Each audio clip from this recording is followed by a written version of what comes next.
Hello, Year 8 and parents. My name is Mr. Hughes. I'm the Director of Learning for Physical Education, and today I'm going to introduce to you our Pathways Assembly for GCSE Physical Education.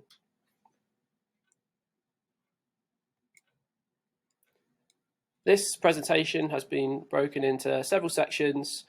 Should you wish to review any at the end, please don't hesitate to rewind or head back to any of the sections that may interest you further.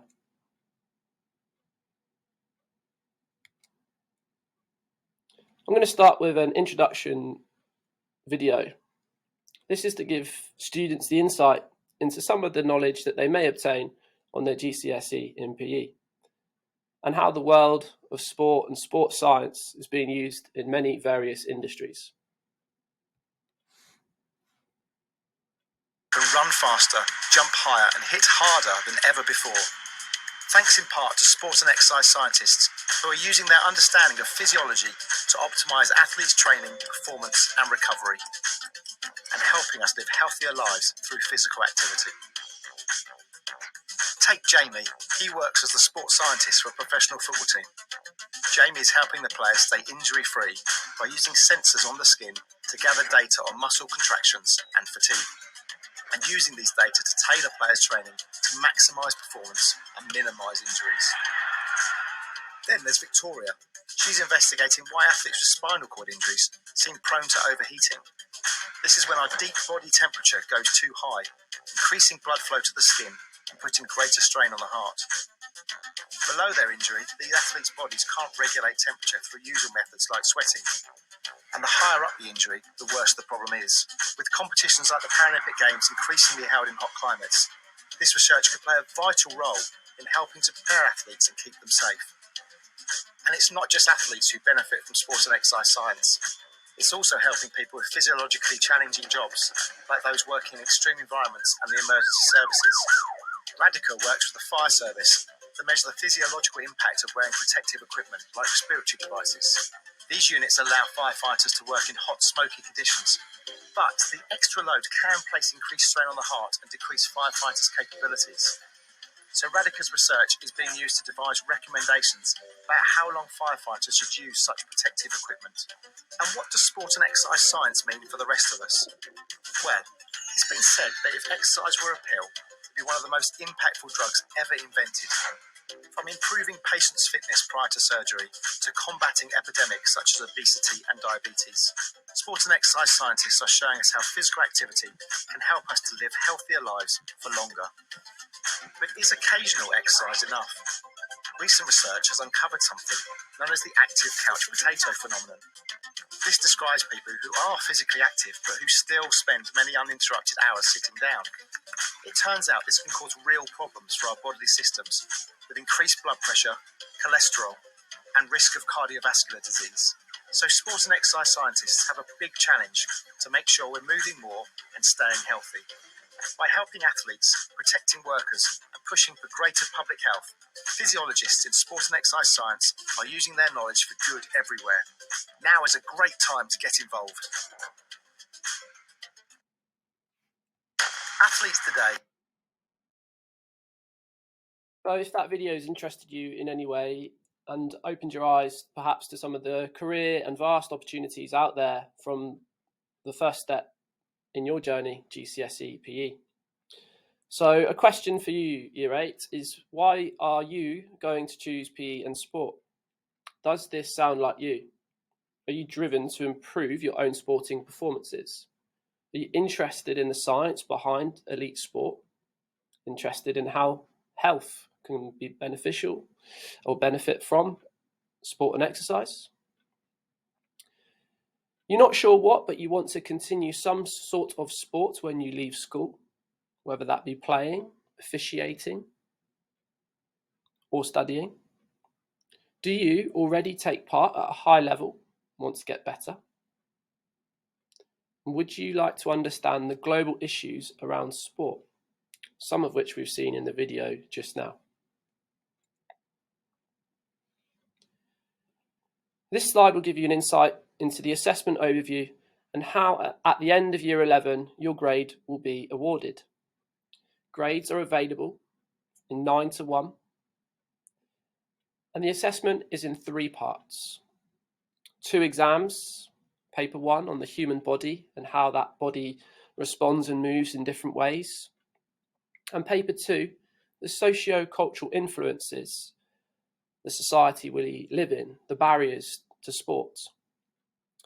These 2 exams are 60% of your final grade. The non-exam assessment is worth 40%. This covers 3 practical sports, which I'll discuss further shortly, and 1 written, word-processed coursework assignment, which will be a review, analysis, and evaluation of your own sporting performance in one of your chosen activities.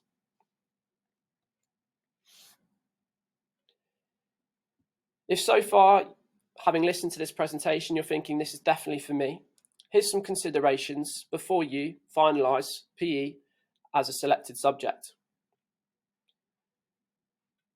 It goes without saying you should be passionate about PE and sport. You should enjoy your PE lessons and have approached them during Key Stage 3 with the right attitude. You have an interest, perhaps, in some of the lessons you've covered in science and how the body responds to movement. You've shown exceptional commitment throughout Key Stage 3 and will continue to do so throughout Key Stage 4. This could involve taking part in sport outside of school, but certainly attending Deer Park clubs and representing the school within our school sports teams. It will be expected that you maintain excellent presentation of your classroom learning via your written workbook or your Google Chromebook. All classroom resources will be added to Google Classroom for further study, and you'll be expected to have your Chromebook with you every lesson. Your practical lessons you'll be informed of in September, and practical kit must be available for each and every one of those without failure.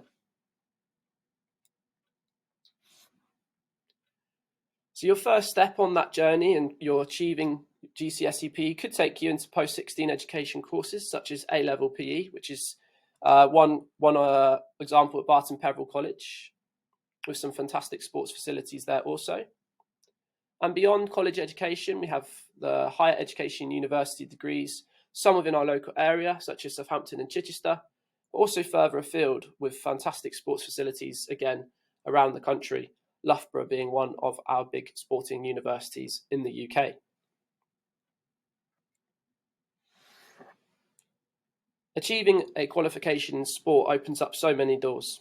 It's not just about playing sport, it's about the holistic development, such as your journey in Key Stage 3. But Key Stage 4 will open up more doors. Here are some of the examples on the slide.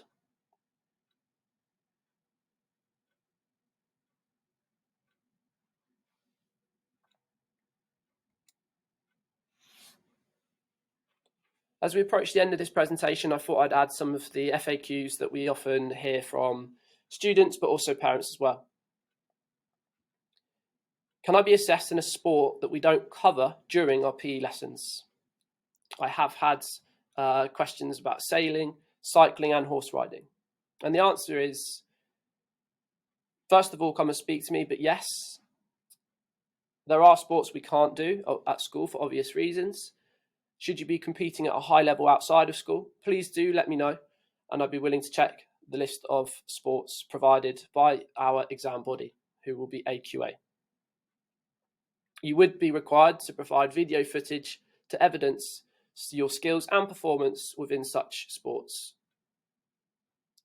Do we get to do more practical? You will have an extra 5 lessons of PE on top of your 2 mandatory core PE hours. Of those 5, a minimum of 2 in Year 9 will be in the classroom. This does increase as you progress closer towards Year 11 to 3 lessons out of the 5, and as we approach exams, even 4 out of 5 lessons in the classroom studying the exam content, with that 60% of the marks being via 2 papers. Will I get to work with my friends? Not necessarily.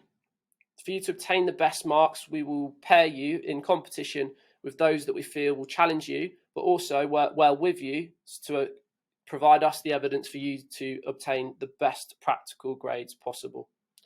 So this doesn't mean always that your friend will be the best person to work with. Is the classroom learning easy? I'll start by saying there is a lot of classroom learning. So it's not easy because there's so many topics which involve scientific understanding of the processes happening throughout physical exercise and competition. Independent self-study as we get even closer to year 11 will become more and more frequent, and that's something to consider.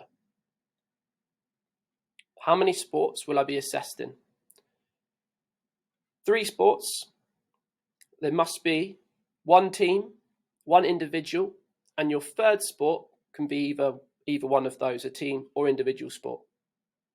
An example here from my own school days: cricket, athletics, and football. Athletics being my individual sport, each worth 25 marks, with my written evaluation of my own cricket performance a further 25 marks. So a total of 100 marks available for your practical performance.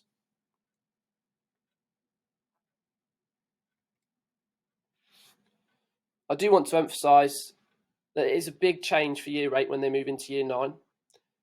Up until now, all of your PE has been involving maximal movement, maximal learning of skills practically, and it is a big transition to be prepared for classroom learning with the right equipment, the pens, pencils, rulers, as you would do for every other lesson already.